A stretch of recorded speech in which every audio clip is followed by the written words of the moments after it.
Buenas tardes. Ante todo, muchas gracias a la Mutua Madrileña por esta invitación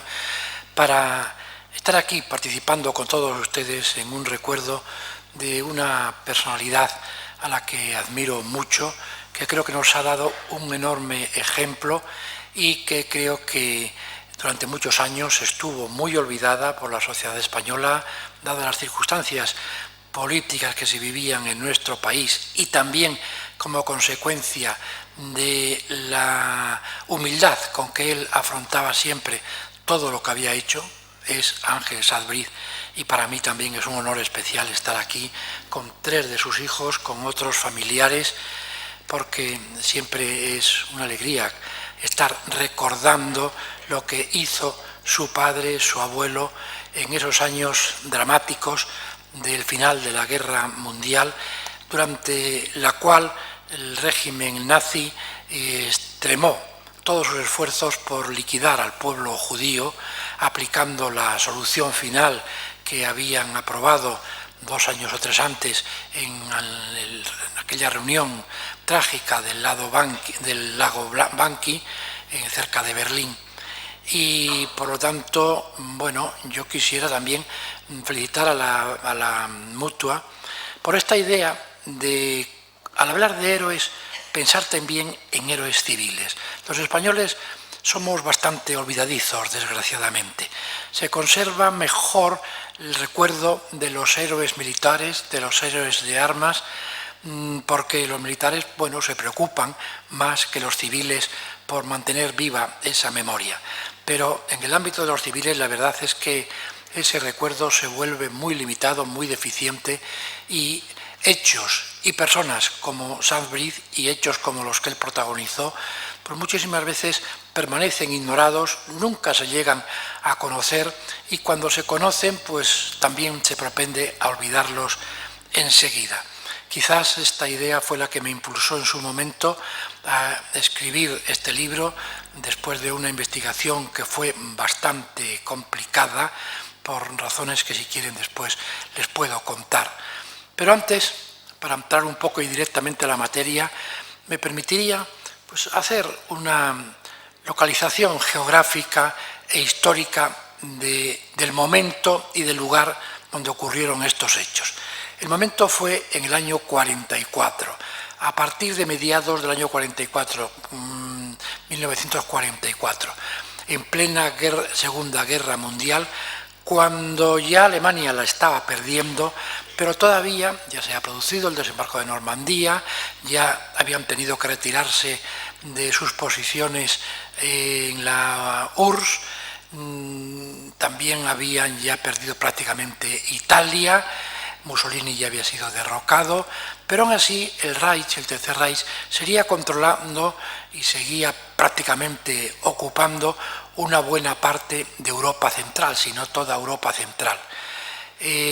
La excepción, mínima excepción, era Hungría. Hungría, un país de Europa Central, estaba en ese momento todavía sufriendo, además de las consecuencias de la guerra que se estaba desarrollando en su entorno, las consecuencias del final de la Primera Guerra Mundial, de la derrota sufrida en la Primera Guerra Mundial por el Imperio Austrohúngaro. En el Tratado de Trianón, que puso, o de Versalles para la mayor parte de las personas, pero en el caso concreto de Hungría, la negociación se desarrolló en el Palacio de Trianón, y ellos siempre hablan del Tratado de Trianón. Hungría perdió 2/3 de su territorio y se quedó un país descolgado, desapareció del Imperio Austrohúngaro y se quedó bajo la dirección de un regente que se llamaba Miklos Horthy y que se estaba perpetuando en el poder. Hablo del año 44 y me retrotraigo al año 19-20, cuando terminó la Segunda Guerra Mundial y se firmó el Tratado de Trianón. Pero entonces, ya 24 años, Horthy ejercía la regencia con la misma parafernalia y el mismo autoritarismo, quizás incluso más, que si se tratase del propio emperador. Era una regencia para la que no se le veía final. Horthy era un almirante en Hungría choca. Hungría es un país que no tiene mar, Por lo tanto, era un almirante, bueno, cuyo dominio serían las aguas del Danubio y cuyo poder sería sobre algunas barcazas de las que cruzan el Danubio o pasan por el Danubio de arriba abajo. Pero él ejercía muy bien esas funciones, una gran parafernalia, como la gran heroicidad que se le atribuía, y lo cuento a título de anécdota, para que ustedes puedan darse un poco idea de cómo era el personaje. Existía la leyenda de que había cruzado a caballo el Danubio helado durante un invierno, le había cruzado a caballo de una parte a otra, cosa que parece bastante inverosímil. Bueno, la situación política pues era extraña. Hungría no estaba ocupada por los nazis, estaba rodeada por los nazis y bajo la influencia, por supuesto, de Hitler. Cumplía estrictamente las instrucciones que llegaban de Alemania. Horthy en esto era bastante consciente del riesgo que corría. Incluso cuando se trataba de la persecución y el exterminio de los judíos, que se estaba llevando a cabo de una manera implacable en todo el Reich, también en Hungría empezaron a aplicar estas medidas, pero fuera de Budapest. En el país vivía más o menos unos 850.000 judíos, fuera de Budapest vivían unos 400.000 y 450.000 en Budapest. Y poco a poco fueron liquidando, sin que tuviese mucho eco, a los judíos que vivían en el resto del territorio, fuera de Budapest. Pero a Hitler esta situación y los comportamientos de Horthy, que no era un nazi, aunque era un ultraconservador, no era un nazi estricto, ni mucho menos, a Hitler esto no le convencía. Y en el mes de marzo del año 44, repito,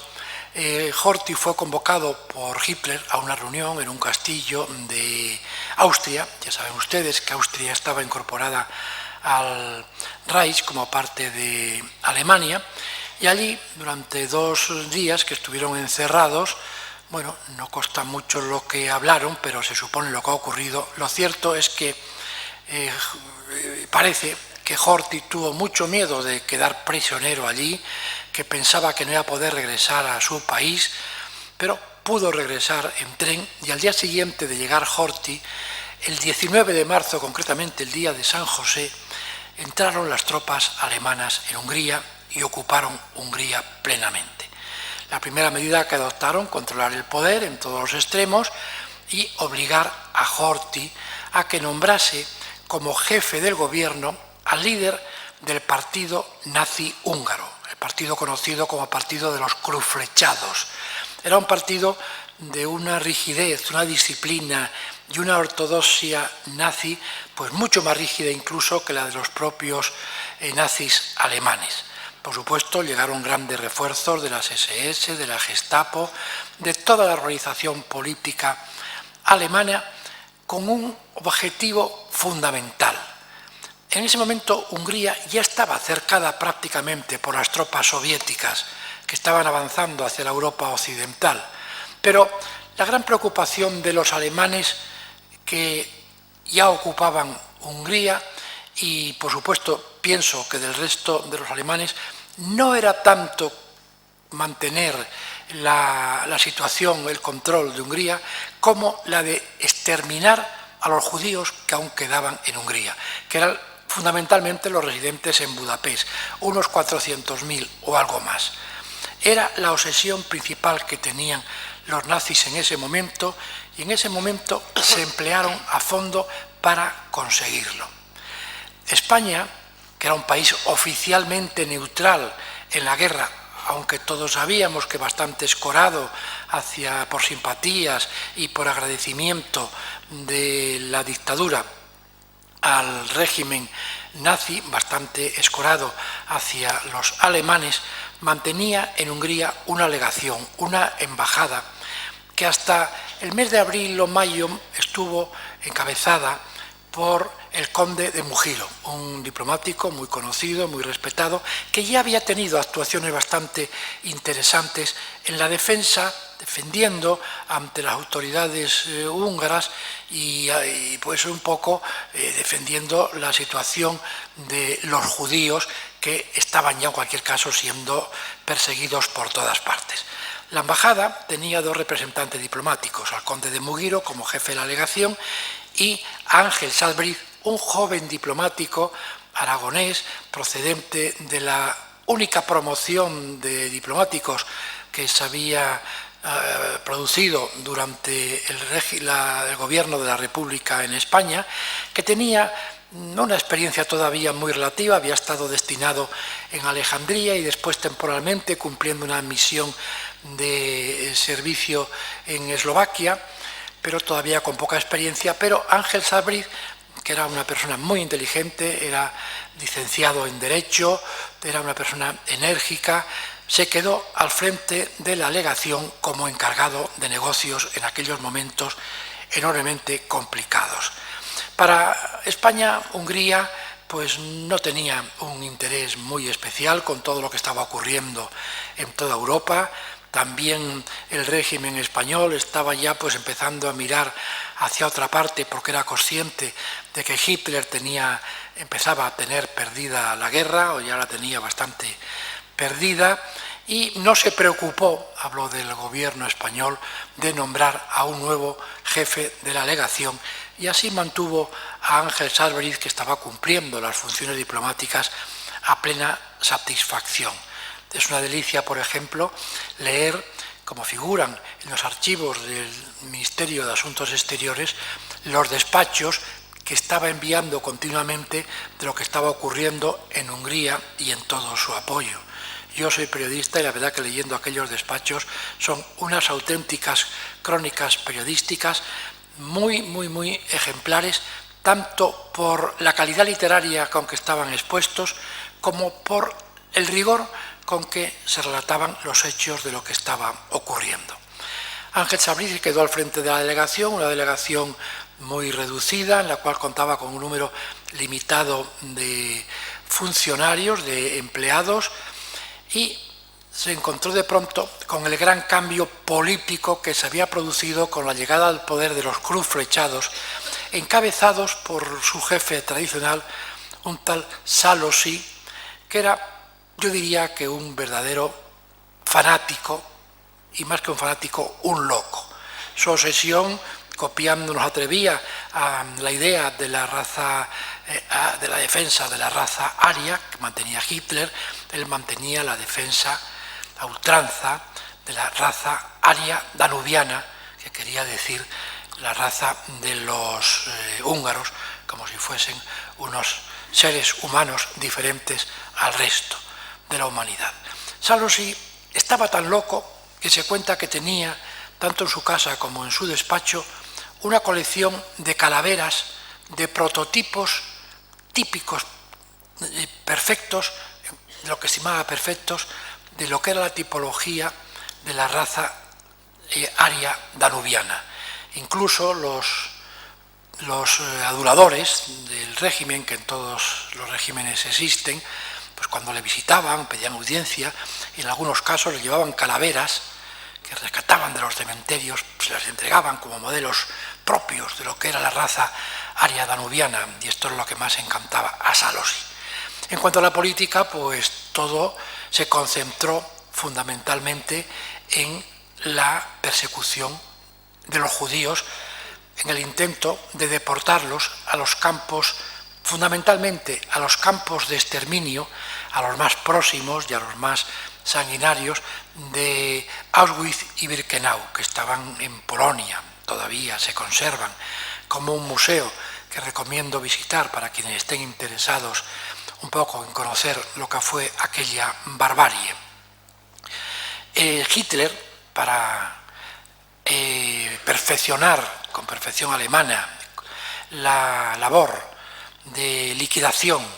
de los judíos que quedaban en Budapest, insisto, unos 400 o algo más, 400.000 o algo más, mandó a Budapest a Eichmann, el famoso Adolf Eichmann, el que luego sería hecho prisionero por el Mossad en Buenos Aires y con una ley especial dictada ex professo sería ejecutado. Fue el único caso que se dio en Israel, pasados ya unos años. Eichmann se instaló con un gran equipo de expertos en liquidación primero en deportación y en liquidación de judíos. Se instaló en el Hotel Majestic, en lo alto de Buda, una de las partes de Budapest, y allí montó pues unas oficinas donde la perfección alemana pues brillaba en todos los aspectos, planificando la planificación alemana, planificando cómo contra el reloj, sabiendo que ya los soviéticos estaban cercando prácticamente muy cerca ya de Budapest, ya habían ocupado una parte de Hungría, se acercaban, pues cómo era posible deportar hacia estos campos de exterminio para ser sometidos a las cámaras de gas aquellos 400.000 judíos. Piensen ustedes, en aquellos años, año 44, hace 70 años, todavía pues no había los medios de transporte actual, pero Eichmann se incautó de todos los medios de transporte disponibles, de los trenes fundamentalmente, y también empezaron las ejecuciones a liquidar gente, de manera que todas las mañanas en las calles de Budapest aparecían cadáveres, muchos aparecían flotando en el Danubio, a veces para ahorrar munición, pues lo que hacían era que juntaban en aquellas madrugadas ya muy frías, y se trataba de los meses de hace años por ahora, de los meses de septiembre, octubre, y hacía mucho frío, de noviembre. Entonces juntaban a 4, los ataban, haciendo un bloque con todos ellos, le pegaban un tiro a uno para ahorrar munición, los arrojaban a los 4 al Danubio helado o semihelado para que ya se congelasen y allí muriesen los 4 que habían arrojado conjuntamente. Y así todos los días pues iban liquidando de la forma que podían y que sabían a decenas y decenas de judíos, mientras que las autoridades municipales extremaban la concentración de los judíos, los habían obligado a abandonar el barrio, un barrio donde vivían tradicionalmente. No hay que pensar en judíos supermillonarios, la inmensa mayor parte eran judíos, personas muy modestas, artesanos, gente muy humilde que vivía de su trabajo. Los concentraron a todos en unos edificios más altos, a los que pusieron pues unas grandes banderas con la estrella de David, que eran conocidas como las casas estrelladas. Allí los iban concentrando y desde allí los iban sacando por centenares todas las mañanas para llevarles a la estación donde los embarcaban en trenes para Auschwitz y Birkenau. Algunas veces vivían en estas casas en unas condiciones penosísimas, no tenían libertad de movimientos, solo podían salir a la calle 2 horas al día, no podían visitar los parques públicos ni a ningún espectáculo público, no podían desempeñar, por supuesto, sus profesiones, no tenían ni lo más elemental para vivir ni para alimentarse. En los transportes pues tenían que viajar en vagones o en la parte trasera de los tranvías, en partes separadas del resto de los húngaros, y tenían que llevar siempre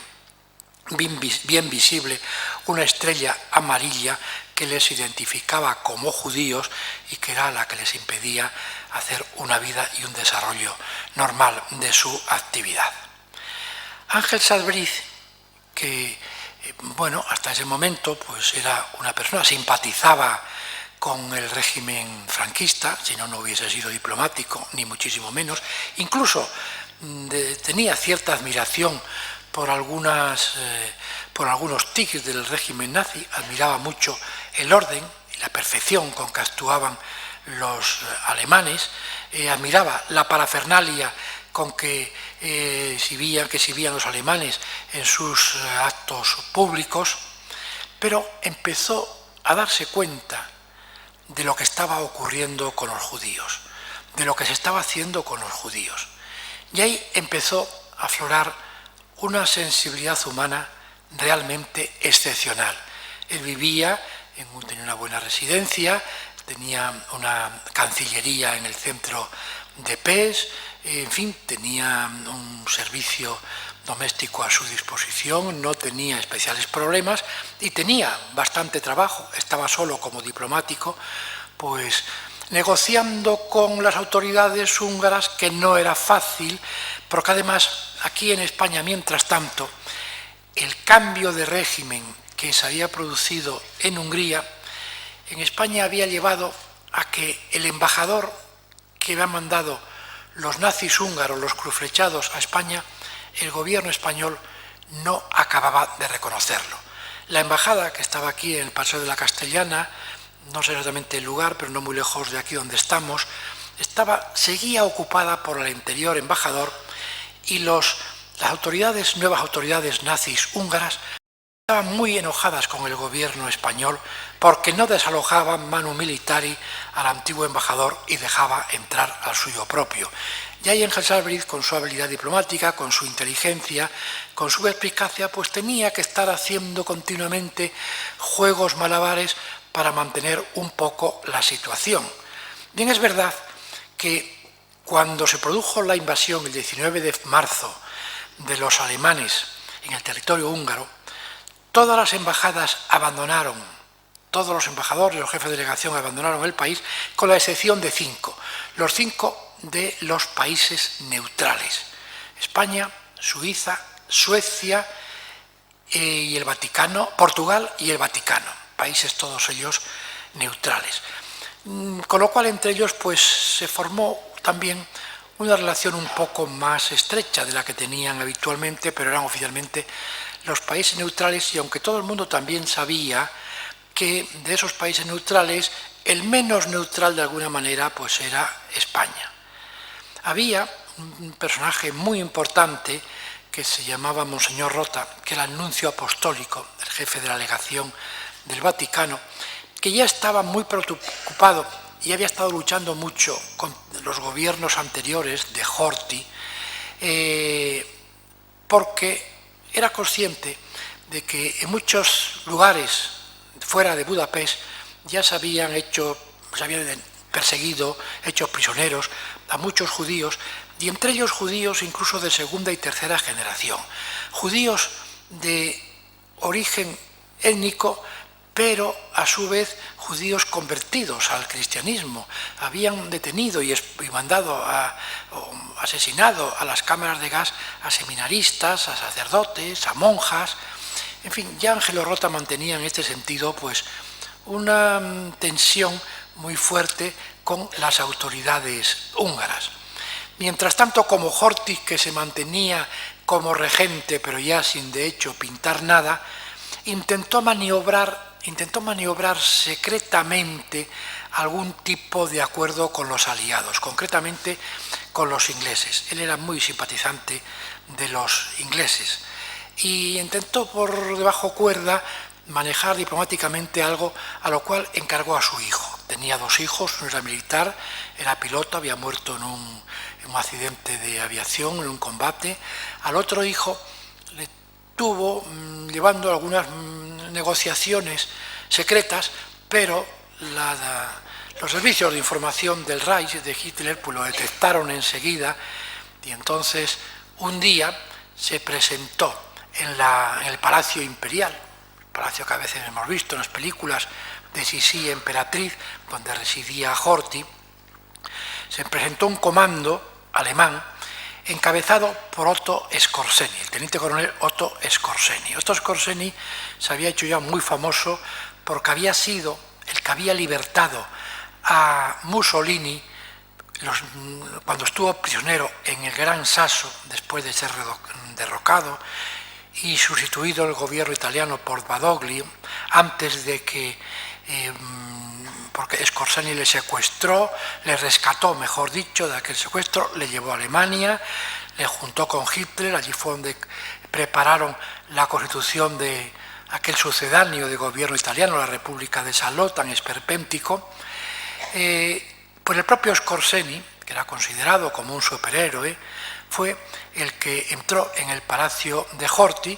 cogieron al hijo de Horthy, lo enrollaron en una alfombra y lo sacaron del palacio y se lo llevaron.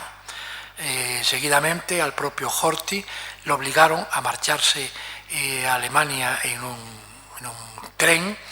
y lo mantuvieron hasta el resto de la guerra, hasta el final de la guerra en un castillo en Baviera, alejado de Hungría. Pues Ángel Sálvoriz, en toda esta situación caótica y dramática que se estaba viviendo, cuando ya empezaron las deportaciones masivas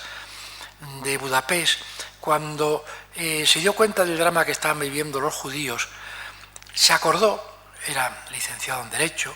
tenía experiencia de tratar con algunos judíos sefardíes los tiempos que estuvo en el consulado de Alejandría, en Egipto, se acordó de que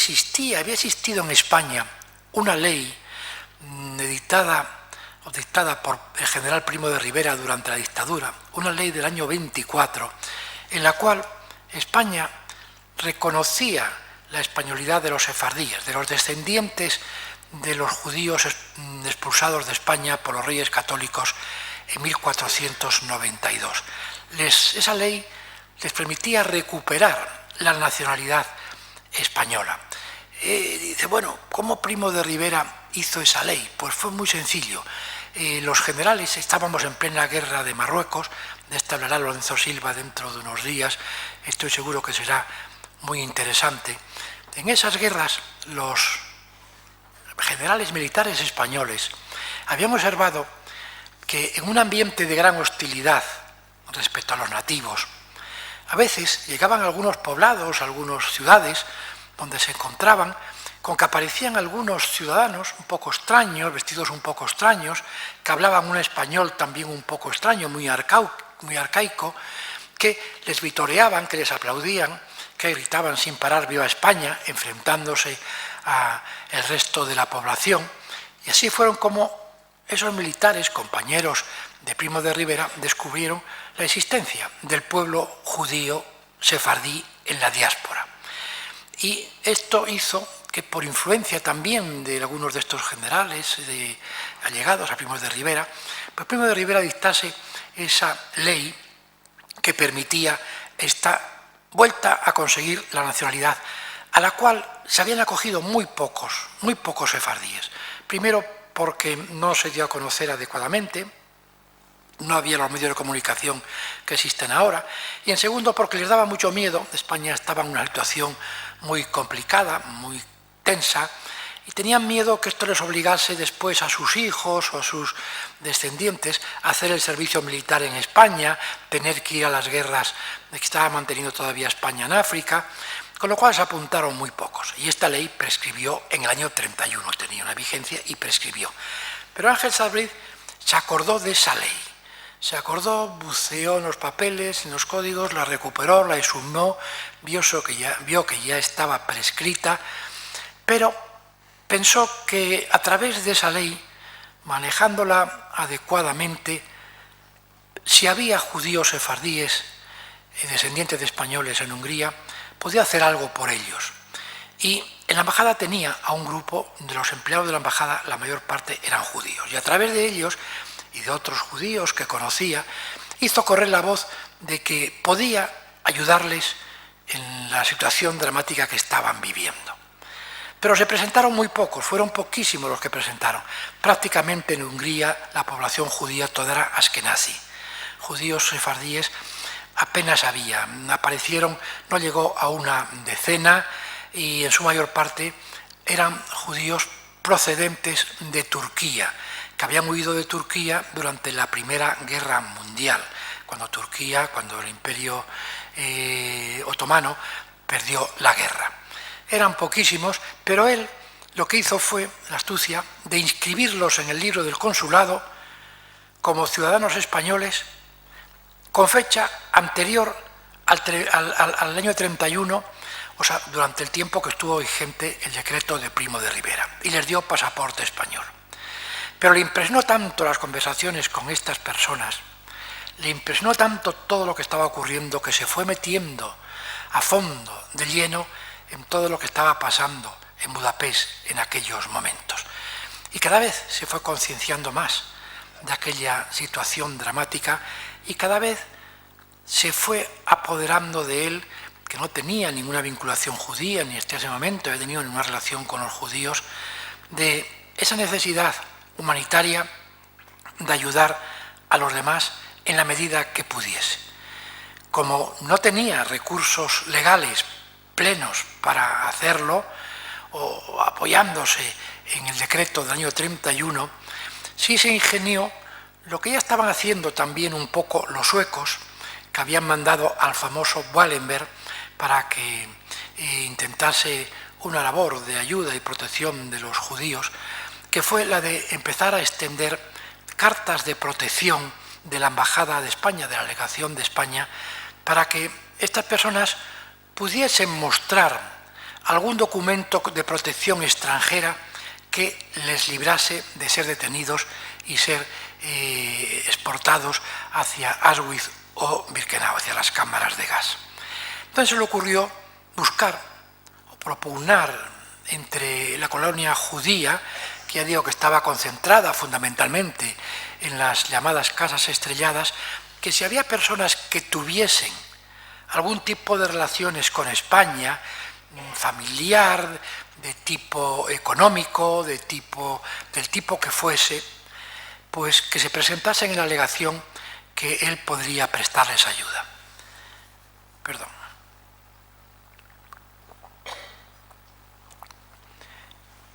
Según se fue conociendo esta oferta de la Embajada de España, que tratándose del gobierno de España no despertaba confianza entre la colonia judía, antes al contrario, porque sabían que era un país que debía favores a Hitler, que Franco era un dictador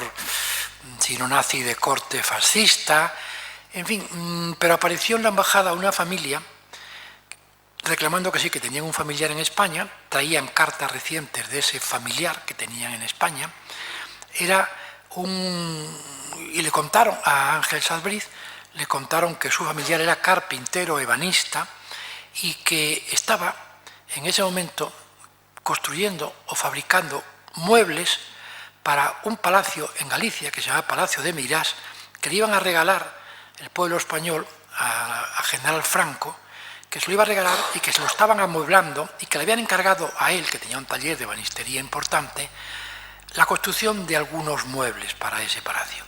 Y que estaba muy contento por ese encargo que le habían hecho, que la situación en España era muy dura en esos momentos, que había una crisis muy fuerte, pero que él tenía ese trabajo que era verdaderamente crucial para el momento que estaba atravesando. Entonces Salbriz encontró ahí tenía un familiar en España, creo que era hermano exactamente de la mujer que acudió a la legación, y le extendió una carta de protección. Y así siguieron apareciendo otras personas. La voz se fue extendiendo entre la colonia judía y cada vez iban apareciendo más y más y más. Y Salbriz, con la bondad que le caracterizaba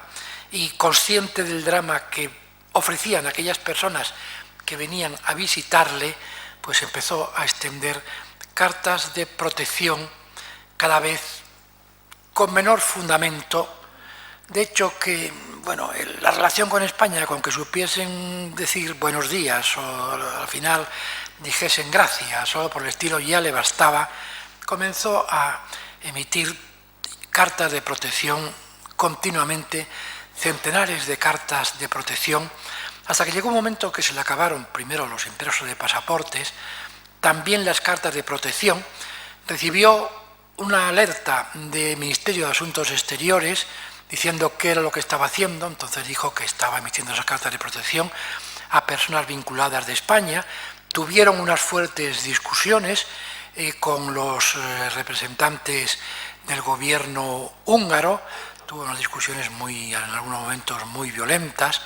Le pusieron un límite de carta de protección a expedir. Cuando se acabó ese límite, que creo que fueron no sé si 200 o 300, pues dándole vueltas, se le ocurrió volver a empezar de cero. Si las primeras cartas de protección era A1, A2, A3, hasta 300,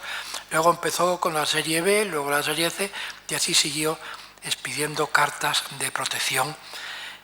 lo cual enseguida dio lugar a que las autoridades húngaras, sobre todo los cruzflechados, sobre todo sus grupos exaltados, que eran los que mantenían el orden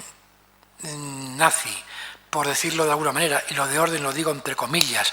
y el terror en las calles de Budapest, pues estos empezaron a ya no respetar ningún tipo de estas cartas de protección, a detener sin contemplaciones y a llevar a las comisarías que mantenían y a las casas de tortura que mantenían algunos de estos detenidos, y ahí Ángel Sabriz se tuvo que implicar directamente, para intentar sacarlos, en muchísimos casos, de las casas donde estaban siendo torturados, y algunos pues sacarlos de allí pues prácticamente medio vivos, siempre recurriendo al carácter de protección que les ofrecía España, valiéndose también tanto con los alemanes, que estaban por encima de todo aquello, aunque la violencia directa la estaban ejerciendo los nazis húngaros, los cruzflechados, ejerciendo, que representaba al gobierno español, que era un gobierno que simpatizaba con el nazismo, que, en fin, etcétera, etcétera. Y esto le sirvió de argumento durante un poco de tiempo, pero poco de tiempo, porque la persecución era tan intensa que Ángel Sabriz, viendo que ya no había alternativa de poder defender a estas personas personalmente, se le ocurrió la idea de concentrarlos en una casa, para lo cual él ya había tenido alojados en la embajada algunos, pero para lo cual alquiló una casa, le puso un gran cartel en la puerta, escrito en húngaro y en español, que decía sede extraterritorial, decía anexo a a la delegación de España, sede extraterritorial, una gran bandera de España, y allí empezó a recluir a todas estas personas a las cuales había previamente expedido una carta de protección. Pero claro, seguían aumentando, y así llegó a alquilar 11 casas, pisos, casas enteras, en los cuales iba recluyendo a todas estas personas. Estaban hacinadas, pero hacinadas, yo estuve en alguno de estos pisos que se mantiene, he estado en uno donde convivieron 52 personas, donde convivieron los hermanos Bándor, que luego vivieron en España, volvieron a España y vivieron en España, eran 2 niños y mostraban aquello pues estremeciéndose en un piso cerca del Danubio, donde 52 personas vivían hacinadas. En toda esta etapa apareció en la escena un personaje, aparecieron diferentes personajes, apareció un personaje cuyo nombre nunca hemos sido capaces de conocer con precisión ni de poder escribir con precisión.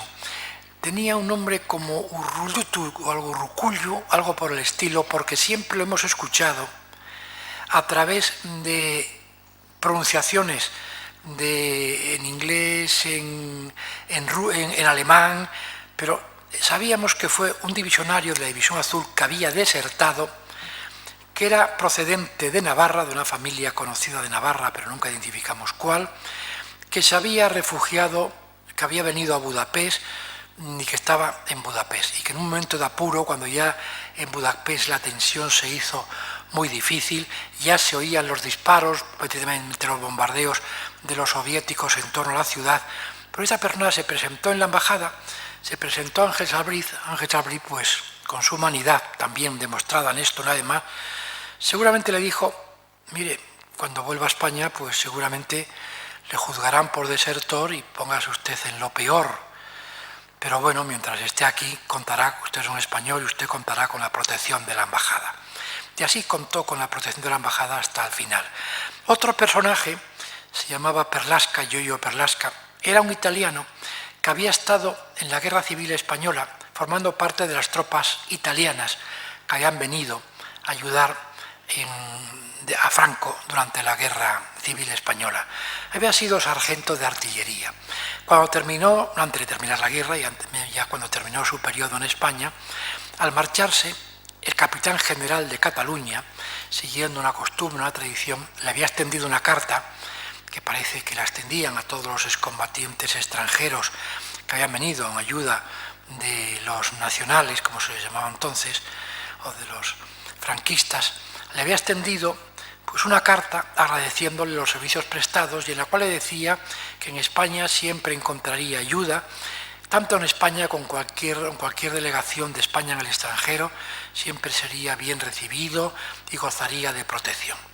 Este hombre, cuando volvió a Italia, fue movilizado por el ejército italiano como enviado a los Balcanes en plena guerra en Italia, con el encargo de comprar carne, animales, fundamentalmente ganado vacuno, para enviarlo en aviones a Italia. En Italia lo sacrificaban para alimentar a las tropas italianas. Él tenía la encomienda de comprar lotes grandes de ganado y enviarlos, organizar el envío a Italia. Así recorrió los Balcanes, Serbia, acabó en Hungría. Debió hacer alguna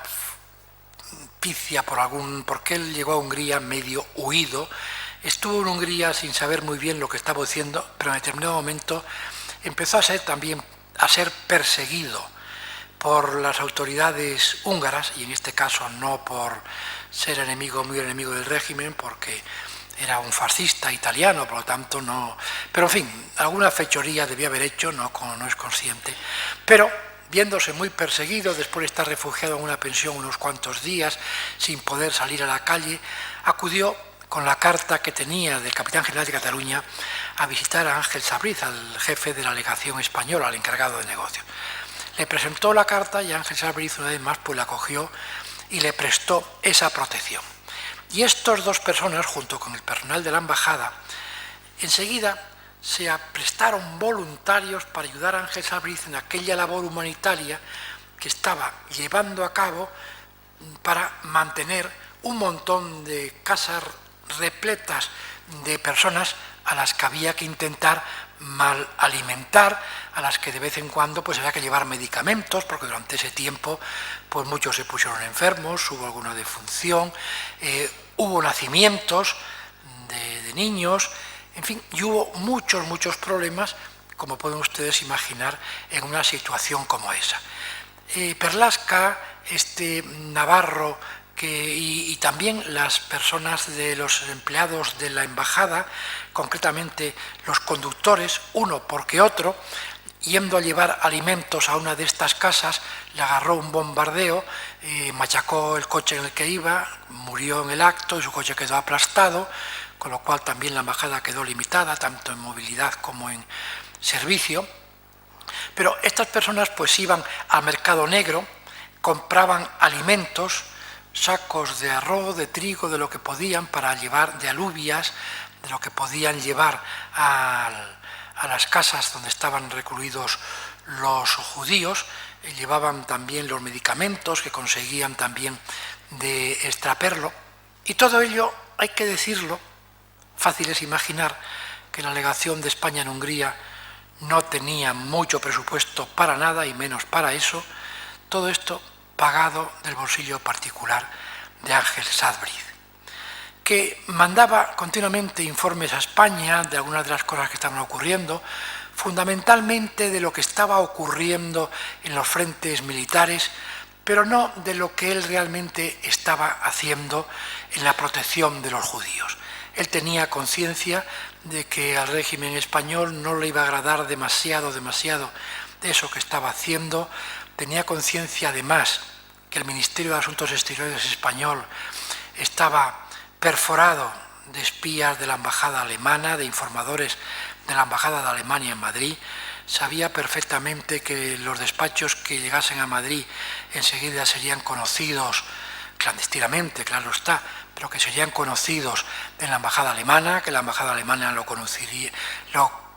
comunicaría enseguida al gobierno alemán, que el gobierno alemán lo comunicaría rápidamente a sus representantes en Hungría, y que aquello podía acabar francamente mal, incluida su propia persona. Con lo cual, él, sobre este asunto, no mandó informes hasta un día,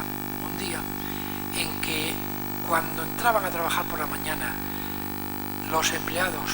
de la embajada, que insisto que eran judíos, la secretaria de Ángel Sabriz,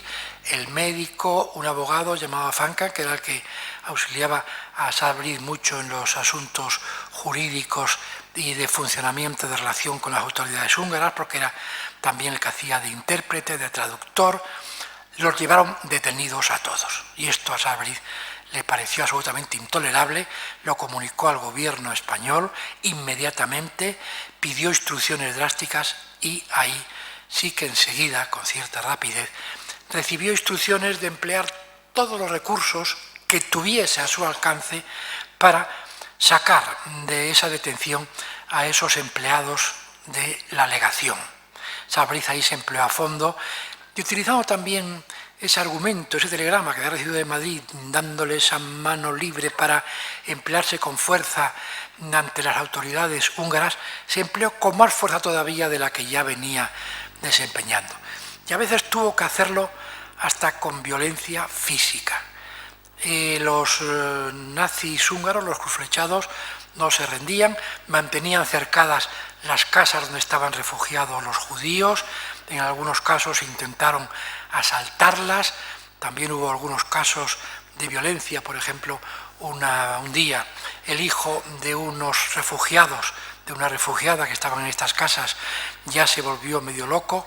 decidió escaparse, dijo que no soportaba más aquella claustrofobia allí dentro, salió a la calle dispuesto a burlar la vigilancia de los cruzflechados, cogió una bicicleta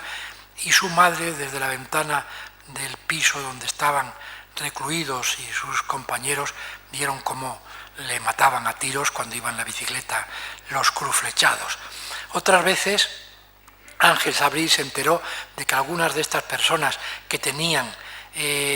cartas de protección española habían sido detenidas, habían sido englobadas en las enormes columnas de personas que deambulaban bajo la nieve, bajo el hielo. Estamos ya hablando del mes de noviembre, de finales casi de noviembre, hacia una cerámica, una tejera, para entendernos, de las afueras de Bucarest, porque no tenía, de Budapest, Budapest, no tenían donde mantenerlos encerrados, los llevaban a aquellos sitios donde los tenían allí viviendo la intemperie, donde muchísimos morían de frío, que entre ellos pues muchas veces pues llegaban también, alguna vez fueron Perlasca y algún otro acompañante de la embajada en coches de caballos, en carros de caballos tirados por caballos en el hielo, a buscar allí y gritándoles a la gente que quienes tenían carta de protección española y peleándose con los guardianes húngaros para traerlos hacia las casas protegidas bajo protección española. En otros casos también llegaron noticias de que algunos habían sido embarcados en trenes que iban destinados a Auschwitz o a Birkenau, o a otros campos de concentración, pero sobre todo a estas dos. Se enteró Sabriz, fue Sabriz en persona quien allí bajo el frío, gritando a aquellos coches que estaban protegidos también por la Gestapo y sobre todo empleándose más a fondo con la Gestapo, que eran dentro de lo que cabe algo más razonables, y alegando todas las razones que tenía Ángel Sabriz, pues consiguió que muchos de estos que ya estaban embarcados en estos trenes consiguiesen que abriesen de nuevo las puertas de los trenes y que los que Sabriz reclamaba como protegidos por España se bajasen, los recogiesen como fuese y los llevasen para estas casas. En algún caso incluso ya algún tren ya había partido de la estación central de Budapest. Ángel Sabriz adelantó su coche a la estación siguiente, a la parada siguiente, y allí fue donde, peleándose con los guardianes nazis, pues consiguió también que descendiesen del tren algunas de estas personas. Mientras tanto, ya el gobierno húngaro, viéndose perdido, había decidido trasladar la sede del gobierno, la capitalidad del país, a la ciudad de Sopron, cerca de la frontera con Austria. Y estaban empeñados en que las 5 legaciones extranjeras que quedaban en Budapest, las únicas representaciones extranjeras, se trasladasen a Sopron, lo cual implicaba un reconocimiento diplomático de la nueva capitalidad de Hungría. Y estas legaciones, todos ellos, se negaron. Y el primero, al que más forzaron, fue a Ángel Sabriz, que se negó frontalmente a trasladarse con los bártulos de la legación hacia Sopron. Incluso, mientras tanto, las legaciones neutrales pues celebraron algunas reuniones para tomar decisiones conjuntas. Insisto, se trataba de las legaciones del Vaticano, de Suiza, Suecia, Portugal y España. En algún caso, para hablar del problema de los judíos, celebraron reuniones en la Nunciatura Apostólica. Allí tomaron algunas decisiones muy duras, hicieron un comunicado muy duro hacia las autoridades húngaras, que Ángel Sabriz firmó sin consultar al gobierno español. Mandó como explicación, como disculpa, que era un comunicado que había sido redactado por la Nunciatura Apostólica, por el Monseñor Ángelo Rota, y que España, que era un país católico, como es lógico, pues no podía dejar de secundar una iniciativa, que entendía que no debía dejar de secundar una iniciativa así en la sede de la Nunciatura Apostólica, en cuyos sótanos Ángel Sabriz, una persona cumplidora, religiosa, descubrió, porque Ángelo Rota se lo mostró un día, cómo en los sótanos de la Nunciatura también había pues unas cuantas decenas de refugiados que la Nunciatura mantenía allí clandestinamente. Fundamentalmente eran judíos conversos, de origen judío, pero conversos al cristianismo. Esta fue, en fin, toda esa durísima peripecia, surcada de incidentes, surcada de momentos de gran violencia, surcada de momentos en los cuales, ante la alegación de España, que sigue manteniendo la misma sede, el mismo local, antes en el centro de Pest, ante la alegación se formaban colas enormes de judíos que venían a pedir cartas de protección, pues en algunos momentos acudieron comandos de cruzflechados a atacar a estos grupos, a intentar detenerlos, y Ángel Sabriz en persona salió en más de una ocasión en manga de camisa de su despacho, con un frío pelón de 10-12 grados bajo cero, a enfrentarse a cuerpo abierto con aquellos bestias que estaban intentando agredir a aquellas personas que esperaban pacíficamente por un visado, por una carta de protección. Quiero decir con todo esto que Ángel Sabriz, durante esta etapa, arriesgó muchas cosas. No podemos encuadrarle en, como escuchábamos antes, en el grupo de héroes militares. No iba armado, no llevaba armas, no se defendió ni defendió nada a tiros, era un pacifista nato. No puede ser considerado un héroe militar. Los militares conservan, decía yo, también antes mejor a sus héroes. Pero él sí fue un héroe porque durante todas estas semanas, meses, pues estuvo jugándose muchas cosas, empezando por su profesión, que luego por suerte